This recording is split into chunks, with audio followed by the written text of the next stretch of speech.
Pengertian negosiasi.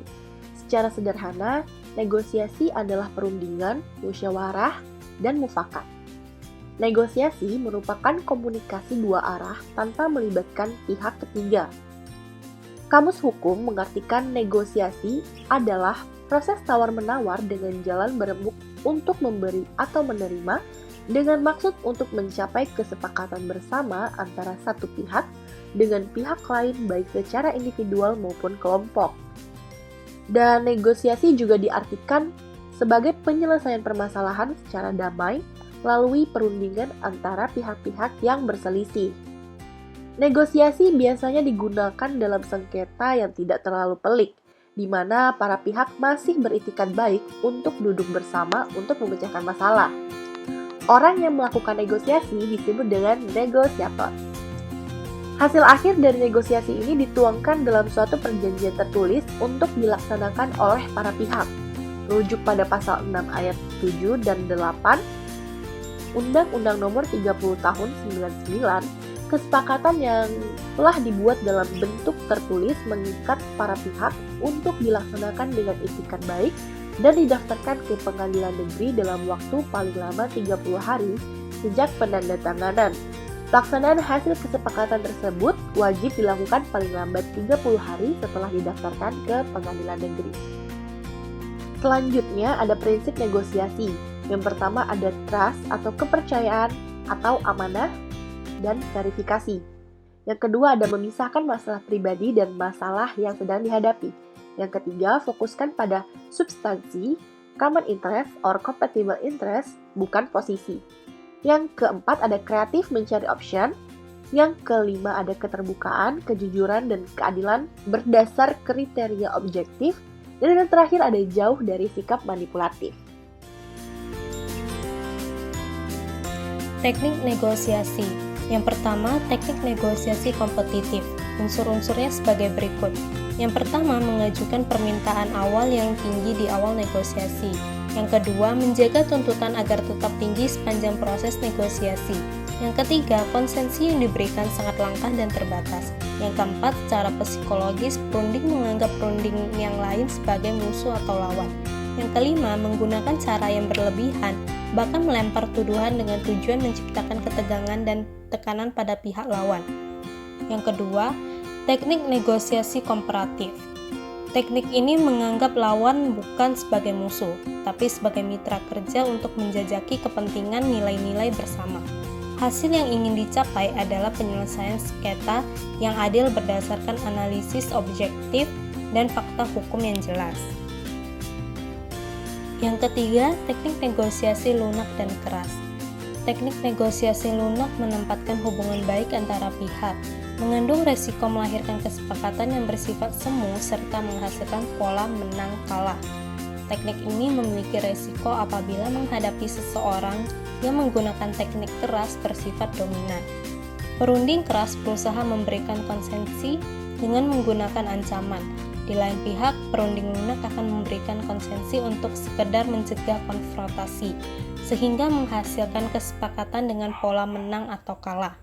Yang keempat, teknik negosiasi interest-based merupakan jalan tengah yang ditawarkan atas pertentangan teknik keras lunak. Teknik ini dipilih karena teknik keras berpotensi menemui kebuntuan atau deadlock dalam negosiasi, sedangkan perundingan lunak berpotensi sebagai pecundang atau loser.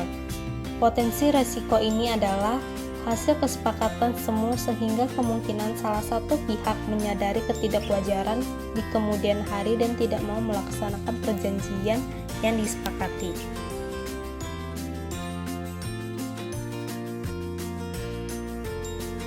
Selanjutnya, tahap negosiasi. Yang pertama itu ada tahap persiapan. Persiapan sebagai kunci keberhasilan. Mengenal lawan, pelajari sebanyak mungkin pihak lawan dan lakukan penelitian. Yang ketiga ini, usahakan berpikir dengan cara berpikir lawan dan seolah-olah kepentingan lawan sama dengan kepentingan Anda. Keempat, sebaiknya persiapkan pertanyaan-pertanyaan sebelum pertemuan dan diajukan dalam bahasa yang jelas dan jangan sekali-sekali memonjolkan atau menyerang pihak lawan. Jadi selanjutnya memahami kepentingan kita dan kepentingan lawan.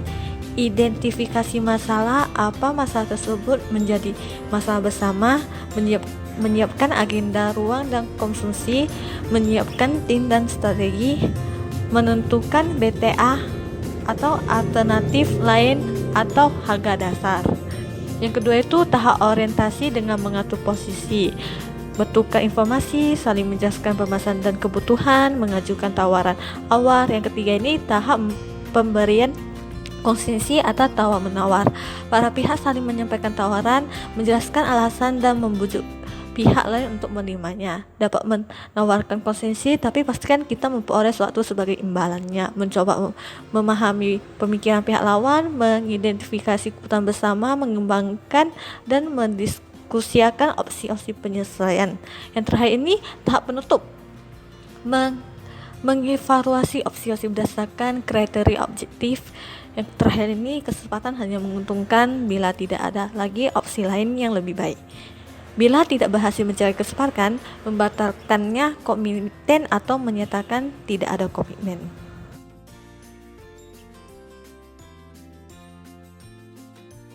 Syarat menjadi negosiator.